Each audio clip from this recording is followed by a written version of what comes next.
Okay, hello, I'm Donald Davis. I'd like to tell you something about the project navigation chart. I would say that 2 years ago when the book, this version of the book I have in my hand came out, people wanted to know what the history of it was. So this is my attempt to go through, remember the various steps that happened. Basically, it started when we formed the company. Bjorn Forsberg and I were discussing things, and he, who is a natural archivist and keeps books in his cellar or wherever, from even the writers almost forgotten they wrote them, which was true in my case, but he can pull them out and say, you know, this was a nice book, maybe we should do better. So he suggested that it was actually time to update the books I had written over the years for UNIVAC, ICL, and various people. But it just so happened that on the Pricer project, my number 2 had said to me, don't write another book. The thing to do is try and capture the techniques and tricks that you use. He says, because without doubt, given any situation, right through the project at Pricer, you could pull out, if it was a problem, you could pull out a technique and say, okay, in that case, you do this. If you could capture all the techniques, the tricks, and the tips and things that you have in your head or whatever, that would be something really good. So discussing this with Bjorn, we decided then probably what we should do is come up with a wall chart, right? Something that was so detailed that you wouldn't have to have a book, that you could just go to the wall and check it. So we booked a conference room in Uppsala. In fact, a couple of times we did this. 2-day, had work storms basically for 2 days. And both of us had been mostly in supplier organizations, and the trigger typically is a request for proposal. So we started off by starting off with request for proposal comes in, it happened to be here, and we tried to define the steps of a project from the very germ of an idea right through, or rather from the receipt of request for proposal right through to the final thing. Now Bjorn, being a very structured person, virtually insisted that we do it 4, 4, and 4. 4 stages, stage 1, stage 2, stage 3, stage 4, with exactly 4 steps. Now, in fact, on the first draft we had done, we had something like 20-odd steps. So you will see some of these emerge to get the 4, 4, 4. Anyway, we did this, and it didn't look like this then, of course. It was somewhat different, but this sort of thing. And we included what we had seen from the old digital method, which was the triggers, the purpose, the key questions, and stuff like that. There were a lot of extra things that people had put in earlier that we liked. Tips and tricks, warning signs, decisions, etc. So we added those to this top bit, and we said, okay, now we've got to try and add some really important techniques. And we both agreed that the biggest and most important technique was work storming. And we said work storming should be so important in the chart that it should have its own level. So this second level is a level of work storms. The other technique that we thought was so important in our thinking, and one of my techniques was I make management sign off things.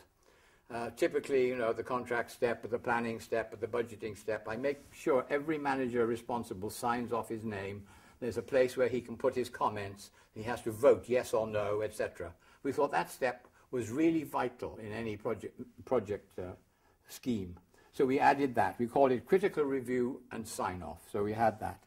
So basically what we had at this point then was the steps from the RFP, request for proposal, right through 16 steps, right through the handover and close down, through acceptance, through rollout, and through the implementation, through opportunity management, solution management, implementation management, through to completion and sign-off. Plus, we had a line for work storms and a line for how to handle critical reviews and sign-offs. And that was where it stayed for a bit. But now we had quite a few partners joining us who had been not so much in supplier organizations. They'd been in organizations that required systems rather than supplied systems. They were users of systems, shall we say. And some of these partners said, well, you know, it's not really fair to start at the request for proposal. You're actually missing something quite important, right? And so after discussing it, we added, and we called it a stage 0, because most methods, let me tell you, start here. Props has got something called a first step or whatever it's called, but just one word. It hasn't got all these details. But we called it vision management, and we found 4 steps, and they were the vision statement and the business idea, the outline requirements and the business model, business justification, which is a businessman's way of looking at it, purely financial, and then a request for proposal. And again, we added the work storms and things. So by this time, there were 20. There were 5 stages and 20 steps. Now, the chart got better, and we changed the words a bit and described it better. But somewhere along the line, somebody said, well, don't we need a booklet to describe this? And our first answer was, well, no, but what we did provide was exactly that. Page 1. No, I'm sorry, I got it wrong. This was page 1. That was page 2. That was page 3. We came up with a booklet made exactly with these words in. So you could have a copy in your pocket like this, small little thing, but actually was the chart that you could read on a train, you could have at a meeting. It would be difficult to put a chart this size and carry it around. But we did come up with 2 other sizes. This, should we say, is an office size for a project office. We came up with a smaller one for the personal office on the wall, and we came up with an even smaller one that you could put on the desk. 3, but word for word it was the same, it was just the size. So when we had this request for the book, as I say, the first draft was a little book like this, but then we thought that wasn't really enough. We ought to at least add some elaboration to it. So we produced another booklet, which has gone into the veils of history now, but we called it the ice cream edition because it was all different colors. Every stage was a different color, and it looked rather pretty. But anyway, we called it the ice cream edition. But that wasn't printed very, very widely either. Maybe 50 copies or something. I can't remember. But then some of the other partners said, well, no, surely it's time that we actually turn this into something else. So we produced a description of this top part in detail, and we call that the project navigation chart. Produced another book, paperback, limited editions, of this, which I called the Workstorm and Document Guide. Now, this doesn't include the documents, this chart, but in that book I not only outlined how to run the workstorms, but workstorms are actually document-oriented. At the end of a workstorm, it's usually documents you have ready for signature. So I described how to run a workstorm. I mean, this says the input, the sessions, and the tips and tricks and everything, but the other one gave the timetables and who should be there and how to handle it. Now, in saying that, immediately brings me to the point that this isn't only a what to do, it's a how to do it. And it's even more than a how to do it. It's a workstorm. It's let's do it together with experts.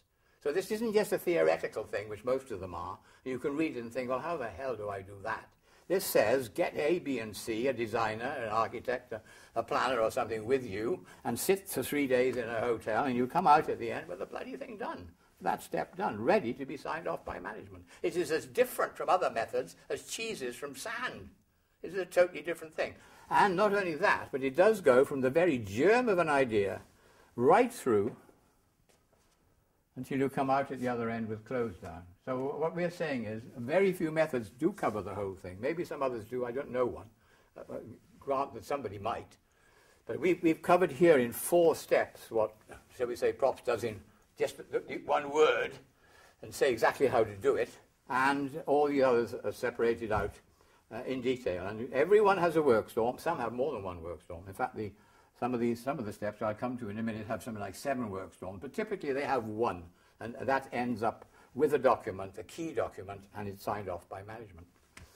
Or not, they can say, no, sorry, we don't like this. Okay, definitely. Okay, now, we haven't gone through the steps in much detail, but let's just look at the very first one here, if I may. Vision, statement, and business idea.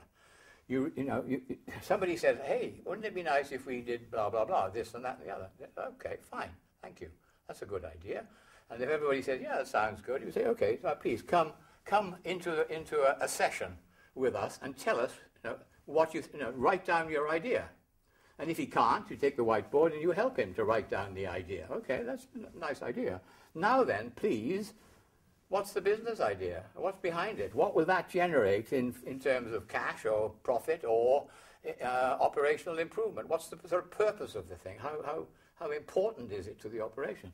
And if he has any difficulty, we open up a spreadsheet and say, okay, what are we talking about? 1 million units, 10 million units, 2 units? What are we talking about?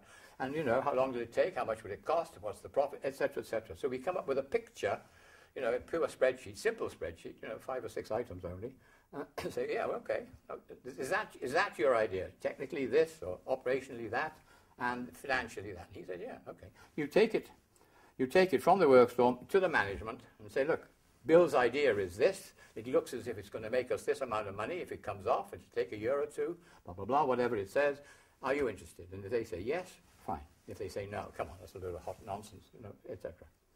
But if it's a goer, then we have to try and define it in ways in which technical people, developers, for example, can actually, you know, get to grips with it. And the term we use for that is outline requirements. Not these big books of, you know, hundreds and hundreds of pages, but, you know, maybe 5 or 10 pages that give an outline of how it's done. We have some tools for that as well, by the way. But also there, we actually get them to describe the changes to the organization, anywhere in the world, whatever it is, but in the company, outside the company, wherever, which we call the business model. What changes does it mean to the business model? And you know, some of the things these days, like emails, are totally changing the way we send messages. I mean, you know, it changes the model, the business model. But others are not quite so dramatic. But nearly all of them have some aspect that changes, you know, the way we do things. So we want to describe that, and that's not always easy, but we've got techniques for it. Okay, so the second step then, we take another workstorm. Oh, the trigger is quite obvious, and the purpose there, the key questions, the workflow, hold the market requirements, workstorm, describe the business model. Okay, fine, how do you do that? You go into a workstorm. You have these inputs, you have these sessions, tips and tricks, and you come out with another document that you present to management. You say, Bill's idea, you know, it's actually, these are details which the technicians can understand, and look, this is the business model in detail. You know, it needs these changes. Are they feasible? Are they, you know, whatever? I mean, half of the dot-com companies went bust because they hadn't thought through the business model changes, had they? They could take the orders, but they couldn't ship out the stuff. They had missed that step. Anyway, we don't miss out the step. We have it in there. Okay. And if it's still good, we then do what is very much our own invention, which we call business justification. It means that very quickly you do a system design, an implementation design, and you actually risk analysis, a budget, and a very high-level financial calculation to prove to yourselves that it's still, you know, making business sense. Takes some time. That's quite a lot of work, but if we do it in 2 or 3 days, we get the right people, and again, we hold the workstorm, and we go to management and say, now, this is really what he's talking about. Do we really still want this? This is big. This will cost you 7 billion or whatever, but it will generate so much, whatever. And if they say, yes, we really do want that, then you can prepare quite a classical request for proposal and send it out either inside your own company to the development departments or to outside providers. Okay, that was that one. Then we go through. So that is special to us. We invented that. These are not, we weren't invented by us, but they're certainly highlighted by us. They're not in anybody else's methods that I've seen. Okay, we come in here. So this is a supplier now. We go from the user. This might say user vision management or something. This now says supplier. Somebody's got to respond. And the first step is a very quick opportunity evaluation. Do we want this business at all? If it's the Egyptian government and we have to dig under the pyramids, probably not. And even if we did, if that was our line of business, they probably wouldn't pay us anyway. So we don't want it. Or, bloody hell, that's exactly, it's almost what we did for that other customer. A few minor modifications, we can have a major project based on that. Whatever. A very quick management decision whether they're interested at all in that business, that they have the resources to do it, etc. Very quick, 5-minute, 10-minute decision, really, but put up to management with the details. And if they say, yes, we want it, we want to bid this, then you have to do a proposal justification, which is a business justification like we did there, but for the supplier's part. And with more knowledge and more details